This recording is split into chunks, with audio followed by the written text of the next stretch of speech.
আরেকটা মজার বিষয় দেখেন, 16 তারিখ পর্যন্ত এখানে আজকে হচ্ছে 12 তারিখ, আজকে হচ্ছে 12 তারিখ, ওনার এখানে হাজিরা দেওয়া 16 তারিখ পর্যন্ত উনি ডিউটি করছে। আমি বুঝলাম না যে উনি 16 তারিখ 12 তারিখে 16 তারিখ পর্যন্ত কিভাবে ডিউটি করবেন। উনি সর্বনিম্ন বলছে 45 মিনিট, না না ওরা বলতেছে 1 ঘন্টা বসে থাকে। আমি হাত জোর করে আমি মাপ চাচ্ছি, এটা আপনি সম্মানিত ডাক্তার, আপনি মাপ চাচ্ছেন, আপনি সেবা দেন, আপনি আমাদের সেবা আপনি কেন বলে থাকেন আমাদের কখনো মাপ চাবে না। স্বাগতম সাহেবের আগমন, শুভেচ্ছা স্বাগতম সাহেবের আগমন, শুভেচ্ছা স্বাগতম সাহেবের আগমন, শুভেচ্ছা স্বাগতম। 11:41 বাজে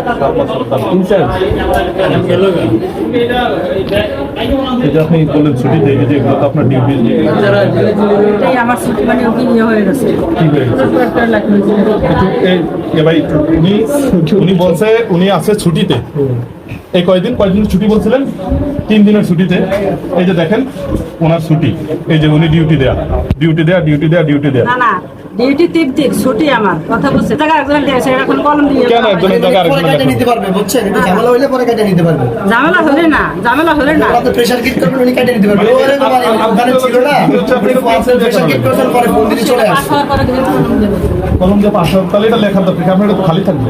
আপনি তো ছুটিতে, আপনার এটা তো খালি থাকবে, অ্যাবসেন্স থাকবে। অ্যাবসেন্ট থাকবে। আপনি বললেন আপনি ছুটিতে, কিন্তু আপনার হাজিরায় দেখা যাচ্ছে ডিউটি, এই যে লেখা ডিউটি, আজকেও ডিউটিতে।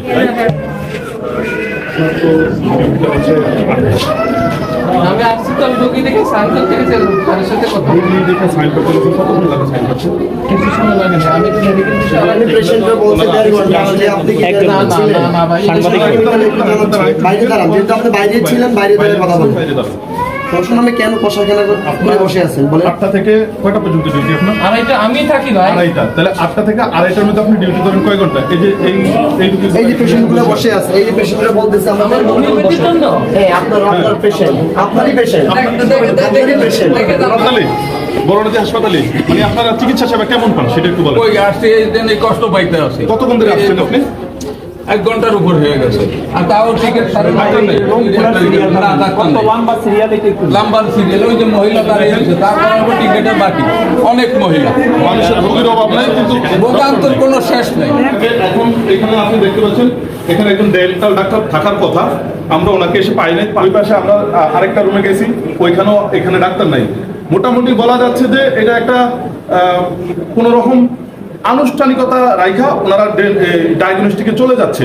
ডিউটির টাইমে কেন অফিস রুমে যাবেন? আপনি ডিউটির টাইমে চিকিৎসা দিবেন, অফিস রুমে যাবেন আপনি ডিউটি টাইমে পরে, আপনি চিকিৎসার সময় কেন যাচ্ছেন? এখানে যে আপনার রোগীরা বৈশা আছে, এদেরকে কি করবেন? একই টাইমে বলতেছি, একই টাইমে ডিজি অফিস পাশাপাশি আমাদের যার কারণে এই কাজটাও আমার এর মধ্যেই সারতে হবে না। আপনার আপনার সর্বোচ্চ প্রায়োরিটি যখন আপনার অফিস টাইম, সর্বোচ্চ প্রায়োরিটি যদি সিভিল সার্জন আছে তার চাইতেও বেশি প্রায়োরিটি হবে আপনার একজন রোগী। তাহলে আপনি রোগীর প্রায়োরিটি কোথায় দিলেন? আপনি রোগীর কাগজ ঠিক করতে গেলেন, আপনি এটা দেখাইছেন, কিন্তু এখানে সবাই বলতেছে আপনি ডায়াগনস্টিকে গেছেন। ওটা কোথায় গেছেন সেটা আপনি বলতে পারেন, ডায়াগনস্টিকে যান, বাসায় যান, সেটা আপনার ব্যক্তিগত ব্যাপার। কিন্তু আপনি যে সকাল 8টা 8:30 আপনার অফিস শুরু হয়েছে, আপনি আসলে 11টা 11:30 পরে, এই যে এত সময় আপনি 3.5 ঘন্টা আপনি অফিসে আপনার কিসের রোগী আপা? বেড পান নাই এইখানে, মানে বেড নাই, বেড সংকট। ওইখানে সিট পান না দেখে এখানে আসছে। কয়দিন ধরে আছেন আপনারা এখানে? কয়দিন ধরে আছেন? আজকে 2 দিন এখানেই আছে, ভিতরে জায়গা নেই। রোগী কিসের আপনার? আপনারা এখানে কয়দিন ধরে আছেন?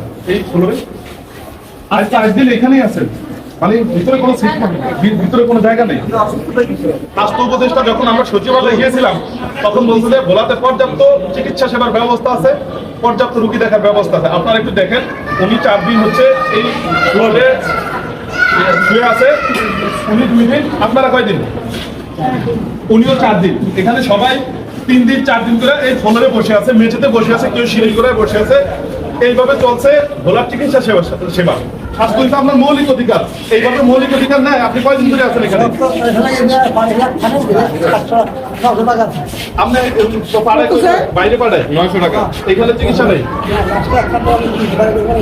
এখানে আসুন কয়দিন?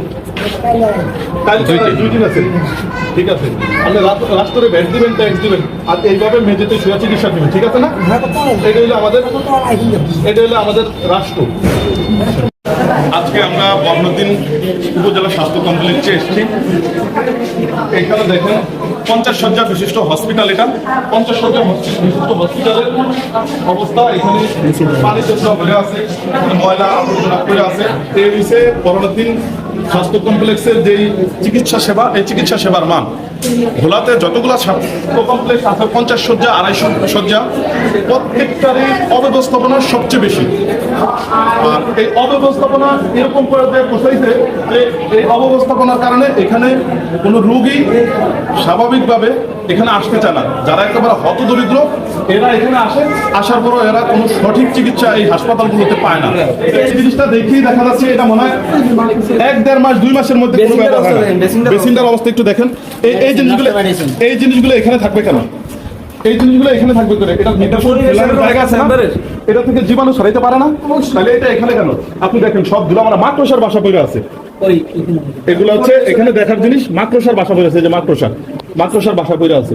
একটা হসপিটাল মাকড়সার বাসা পড়ে, এখানে যে 1-1.5 মাস 2 মাস মাকড়সা বসে আছে, 1-2 মাস যে এখানে কোনো রুগী বসে নাই, এটা প্রমাণ আছে এখানে। আসেন।